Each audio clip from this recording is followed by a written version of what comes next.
Nemoguće ih je locirati kako flota tankera iz Senkije pomaže Rusiji da izbegne sankcije Zapada. Flota tankera iz Senkije, kojima se ne može ući u trag, ali i niže cene, pomogli su u ruskoj trgovini naftom da se odvija gotovo neometano uprkos sankcijama Zapada u poslednjih 18 meseci. Godinu i po dana od početka rata sa Ukrajinom, efekat zapadnih sankcija na rusku ekonomiju bledi, posebno kad je u pitanju prihod od nafte u saveznom budžetu. Međutim, Rusija je pronašla bolje načine da zaobiđe zapadne sankcije nametnuši gornju granicu cene od $60 za barel uralske sirove nafte na tržištu. Skoro ni jedna od isporuka morske sirove nafte u oktobru nije izvršena ispod gornje granice, objavio je Financial Times, pozivajući se na zvanične izvore iz Europske unije. Šta više, zvanična ruska statistika također pokazuje da je prosječna prodajna cena bila iznad $80 po barelu u oktobru. Uprkos mesečnom padu izvoza nafte iz Rusije od 3 do 5% u poslednja 3 meseca, prihodi od nafte u zemlji su i dalje rasli, rekao je ekonomista i energetski analitičar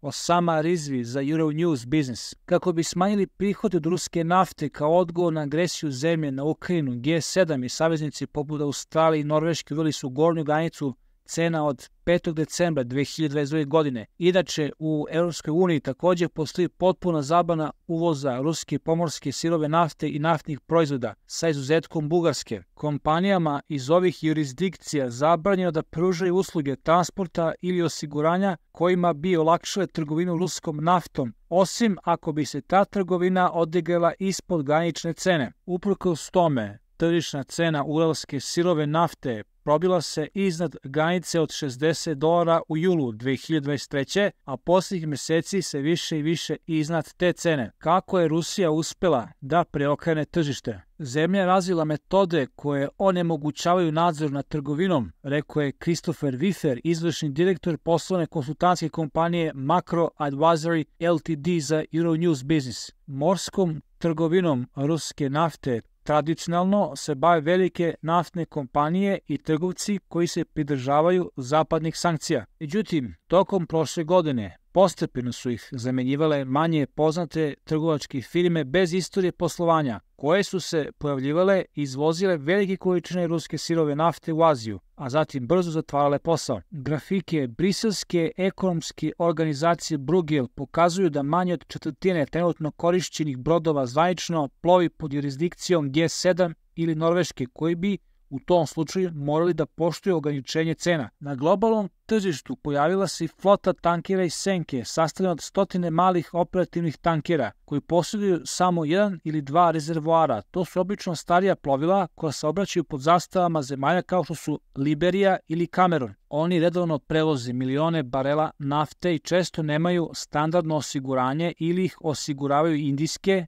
kineske ili ruske firme, iako se tradicionalno 90 do 95% globalnog tržišta osiguranja tankera nalazi u Londonu. Još jedna Bruegelova grafika pokazuje da je poreklo osiguranja za 2/3 pošiljki postepeno postajalo nepoznato do jula 2023. Sve češće, pre nego što brod uopšte stigne na odredište, teret menja vlasnika na moru, što otežava praćenje izvoza nafte iz Rusije. To je ogromna igra sakrivanja prometa tankera, sakrivanja obima, rekao je Wiffer. Ako vlasti u Evropi identifikuju neku kompaniju ili neki tanker koji krši sankcije, prilično brzo se promeni naziv kompanije, pa čak i naziv tankera. U međuvremenu, ruska nafta Urals nudi popust. Trenutno je oko $10 po barelu jeftinija u poređenju sa naftom Brent, ali u proleće bila čak od 35 do $40 jeftinija. Pošto je cena nafte tipa Brent počela da raste nakon što su zemlje OPEC Plus objavile da će smanjiti proizvodnju,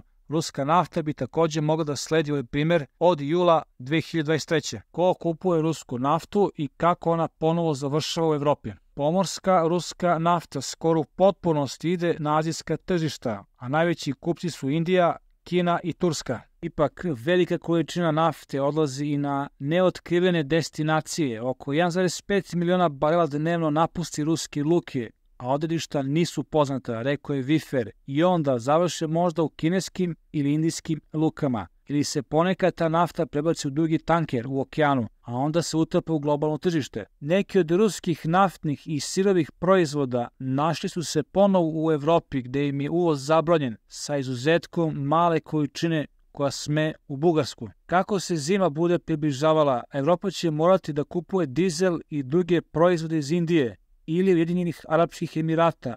I u stvari to je ruska nafta koja je napravila pun krug, kaže Wiffer. Ekonomista i energetski analitičar Osama Rizvi takođe potvrdio da nafta poslata u Aziju pronalazi put nazad u Evropu. Na osnovu podataka, Turska i Indija su uvozile mnogo ruske nafte i većina se vraćala u Evropu u obliku naftnih derivata, kaže on. Razlika koju bi nove sankcije mogle da naprave. Analitičari kažu da je postalo veoma teško kontrolisati fragmentirano tržište prepuno malo poznatih trgovačkih kompanija. Realnost je da EU nije u stanju da kontroliše ovo tržište, rekao je Wiffer. Ono što je ovo ograničenje cena zaista učinilo neefikasnim jeste povećanje tamne flote, koje međunarodne organizacije ne prate, rekao je Rizvi, dodajući da se nepraćene pošiljke nafte, na primjer istovarene u Maleziji, utapaju globalnu trgovinu pod izvozom druge zemlje. Jedini način na koji bi sankcije mogle da se sprovedu u delo jeste da se sadašnji kupci slože da se pridržavaju istih.